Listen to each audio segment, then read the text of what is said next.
first time we met was not actually like when we started getting together, like liking each other.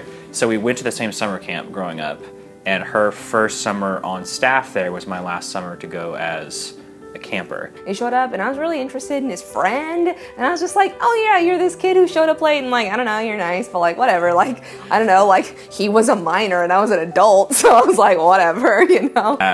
And then the following summer I went back to work and she was on staff again. And then, yeah, so then like the next year around, I learned that he was gonna be on staff, and my friend was like, oh, you're really gonna like him, like, you guys have so much in common. And I'm getting there for like staff training, I have all my stuff with me, and I walk into the staff lounge to like meet everybody, and I still have all my stuff in my hands, and Kirsten runs up to me and is like, hello, I'm so glad to meet you, like, we're gonna be friends, it's gonna be so great. And I had prepared this, you know, big elaborate, like, exciting, well, no, I hadn't prepared, which is why it came off so aggressive. And I'm holding my suitcases and I'm like, hello, it's nice to see you. And so that was kind of, that was how things kicked off, and that was a real metaphor for how things would shape up in the future. And so that was kind of when things kicked off.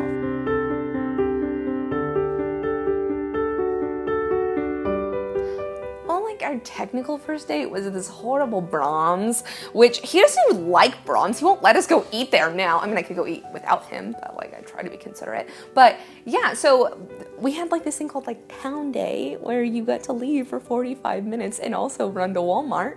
And so we did, and then we had ice cream. Mine was maple walnut. I don't know what he had.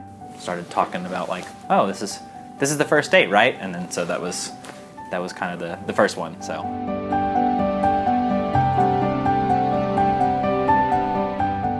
I liked him so much. Loud. I feel like he was exactly what I liked in a human. You know, he was like interesting and like kind of quiet, but like outgoing around other people, which is the kind of person I look to fill with my life. And yeah, I liked him so much. And then I realized that I came off really strong, but obviously things worked out. So it was okay. When she greeted me for the first time on that summer, she was just so enthusiastic and friendly and real outgoing, which is very contrary to how I am as a person. And so she basically viewed her as like just very bright, bubbly, energetic, like super friendly. Like no one to that point had taken that much of an interest in me as a person at face value. So it was it was nice to see someone who was just like seemed very genuine and friendly. And you know, and I found out later it wasn't just because she liked me. It was just because she's kind of that way with people in general. She just assumed she's really gonna like everybody, and I happen to be a nice exception. So.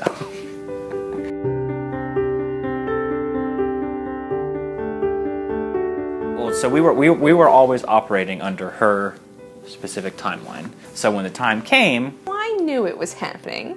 And I started trying to get our friends together to like have this like big fun day where like we do all these things that she likes, and we eat this great food that she wants to go eat. And like one of my friends texted me and was like, hey, do you want to go to the Botanic Gardens and then, you know, go eat Empire and then go watch Game of Thrones? And I was like, okay, like, all right. And so I like curled my hair for the occasion, and like, because I can't keep a secret, I told Austin that I figured it out. I kept it in for like 2 days, and then I was like, I know what's going on, you know. Well, do you want me to pick another time? She's like, no, this is exactly what I wanted. Please just continue to enact the plan. So we went through with it, and we went to the Botanical Gardens, the Myriad Garden in OKC, and we went into that big like tube, the glass tube that has like, it's like a rainforest in there. It was really hot. So I curled my hair because I knew it was happening. It was straight by the end, and it was so hot, but it was nice. All of our friends were there, and I don't remember a single thing that Austin said. I don't. I remember he tried to play the song that I wanted on some little something device, but it got too far away from where we were, so I couldn't hear it, but he played it, and I am of the, you know, thought that, you know, the thought does count. And so, yeah, it was really sweet. I don't remember specifically what he said. at all. I just remember smiling a lot and wiggling, because that's what I do.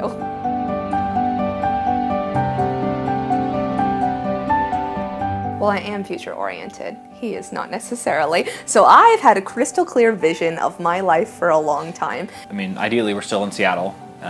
That move is more permanent. We picked like a rental house that we could feasibly see ourselves in for a long time for that reason. And so, like, really, by that point, if we haven't already, we'd probably be looking at like starting a family, and you know, still very much sticking to the original timeline. This all fits in. We're going to this exciting new place, and I'm so ready to feel like we can just really start on this new chapter together and go and do all these, I don't know, normal things together, but just feel more happy and whole. And also it's weird that when we go there, we'll be like, hello, we're the Lawhorns, and they'll be like, oh, hello, and I'll be like, you don't know any of Kirsten Reisted, so.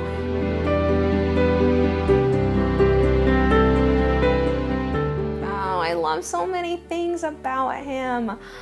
All like, I mean, kind of like I said before, I feel like the number one thing that I love about him is that he wants me to be who I am, and he like is so supportive and so helpful, which is also the thing that he values the most about himself, is that he feels like he empowers other people to be their best self, which is totally accurate, and I feel that is just the absolute best thing about him. And yeah, no, normally I ramble, but I'll be succinct. Yeah. I mean, and this obviously is pretty ideal since we ended up, you know, getting married, but she really is just my perfect fit. She told me not to say this on camera. There's this thing that we like, there's this like, I don't know, it's not gross, it's just cringy. And I told him he wasn't allowed to say it because we were talking about it on the way up here, but I'm gonna say it. And if he said it also, then I'll be pissed that he did, but I'll break the rules, it's fine. But we used to do this thing at camp where we're trying to get like the younger kids to be okay, like, it's okay, you can talk to somebody of the opposite sex, like it's okay.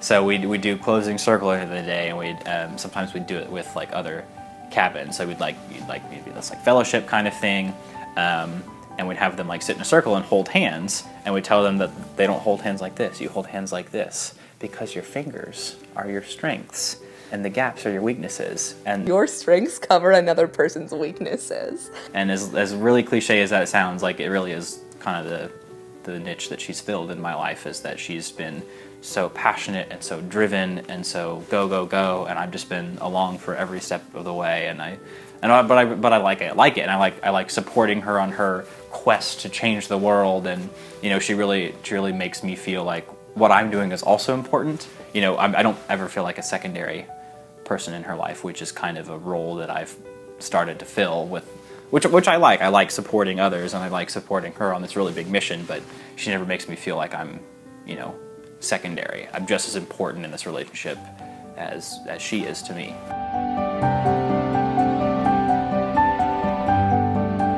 We have a lot of common interests, but our personalities are not the same at all. Oh yeah, for sure. We're not the same. Because he doesn't like ever expect me to be anybody that I'm not, even when it's inconvenient. Even when he wouldn't prefer that I am that person at that time. You know, like I am always free to be that.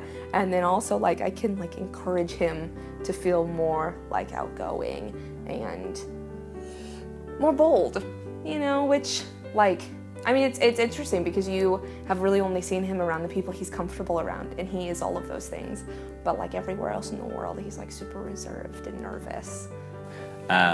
She's way more extroverted, outgoing, like friendly at base value, and I'm much more the opposite. I'm more reserved. I assume I'm not gonna like people when I meet them for the first time. But she's really opened my eyes to, you know, a lot of people and experiences, and a lot of the people that we're really great friends with now, I wouldn't have met if not for her, which I really appreciate. And like we have, like the things that we have in common are, we have similar like tastes in music. You know, we really like going to musicals, and like, so show tunes are a big thing for us. You know, we like playing board games together. We like going to find fun places to eat, and so we have all these like fun interests that we have in common. But as far as personality wise, like we're pretty different people, but I think that's what works to our advantage, is we can come together about some of the smaller things, and she kind of covers a lot of the bigger gaps that I have. I am of the persuasion, and the way that I look at people and the way that I look at myself, like introspectively, is that I don't think about what people do, I think about who they are. And so I feel like even in my friendships, like I never seek out relationships because we have things that we do that are in common. I mean, yes, those exist. I mean, like I'm a teacher, I have other teacher friends, you know, but like that is not who someone is, their essence. And so I feel like whenever I'm getting to know somebody, that's like, well, I try to discern the most and like forge like that like emotionally intimate connection with them. And so that's what I like so much about Austin, like straight away, is I felt like who he was at his core and who I was, who I am, you know, were incredibly compatible and like really brought forth something that was like emotional and honest and like organic, and I just really appreciated it. Yeah.